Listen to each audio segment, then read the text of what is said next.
নমস্কার বন্ধুরা, আশা করছি সবাই ভালো আছেন। তো আজকে আমি আপনাদের সামনে একদম দোকানের মতন করে খোসা সমেত আলুর তরকারির রেসিপি নিয়ে কিন্তু হাজির হয়ে গেছি। এই রেসিপিটা আপনারা কচুরির সাথে, তারপরে রুটি পরোটার সাথেও পরিবেশন করতে পারেন। চলুন শুরু করা যাক আজকের এই রেসিপিটা। দেখতেই পাচ্ছেন কড়াই গরম হয়ে গেছে, দিয়ে দিচ্ছি এর মধ্যে 3 টেবিল স্পুন মতন সর্ষের তেল। রান্নাটা টোটালি আমি করব কিন্তু সর্ষের তেলে। তেল গরম হয়ে গেছে, এবার আমি এর মধ্যে দিয়ে দিচ্ছি 1 টিস্পুন মতন 5 ফোড়ন। ফোড়নটাকে আমি সটে করে নেব, মিডিয়াম ফ্লেমে এটাকে সটে করে নিচ্ছি।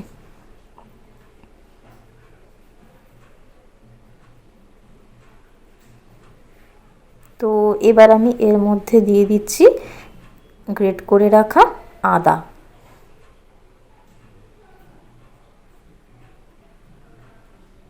একটা কাঁচা লঙ্কাকে আমি 2 ভাগ করে দিয়েছি। কাঁচা লঙ্কা সহ আদাটাকে আমি ভেজে নিচ্ছি।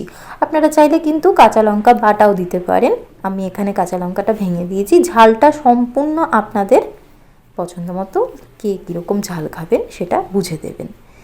এবার আমি এর মধ্যে দিয়ে দিচ্ছি দুটো মিডিয়াম সাইজের আলুকে আমি খোসা সমেত কেটে রেখেছিলাম, সেটা আমি এর মধ্যে দিয়ে দিলাম।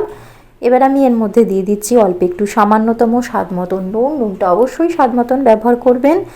এরপরে এর মধ্যে দিয়ে দিচ্ছি হলুদ গুঁড়ো 1 টিস্পুন মতন, মিশিয়ে নেব। যদি আমার চ্যানেলের রান্নাগুলো আপনাদের ভালো লেগে থাকে তাহলে অবশ্যই চ্যানেলটাকে লাইক, শেয়ার, সাবস্ক্রাইব করতে কিন্তু ভুলবেন না। পাশে থাকা বেল অপশানটা প্রেস করে দেবেন, নতুন কোনো রেসিপি যখনই আপলোড করি আপনাদের কাছে যেন নোটিফিকেশানটা কিন্তু ঝটপট পৌঁছে যায়। ভালো করে কিন্তু মিশিয়ে দিচ্ছি। মোটামুটি এটা কয়েক মিনিটের জন্য ভেজে নিতে হবে। তো আমি এবার 10 মিনিটের জন্য এটা ঢেকে দেবো। দেখতেই পাচ্ছেন আলুগুলো ভাজা ভাজা হয়ে গেছে। এবার আমি এর মধ্যে দিয়ে দিচ্ছি হালকা গরম জল। হালকা গরম জল এর মধ্যে দিয়ে দিলাম, মিশিয়ে দিচ্ছি। এবার আমি এটা 15 মিনিটের জন্য ঢেকে দেবো। দেখতেই পাচ্ছেন আমার এই আলুর তরকারি রেসিপিটা কিন্তু একদম কমপ্লিট হয়ে গেছে। আমি এটা সেদ্ধ হয়েছে কিনা আলুগুলো আর কি আপনাদের দেখিয়ে দিচ্ছি। দেখুন আলুগুলো সেদ্ধ হয়ে গেছে।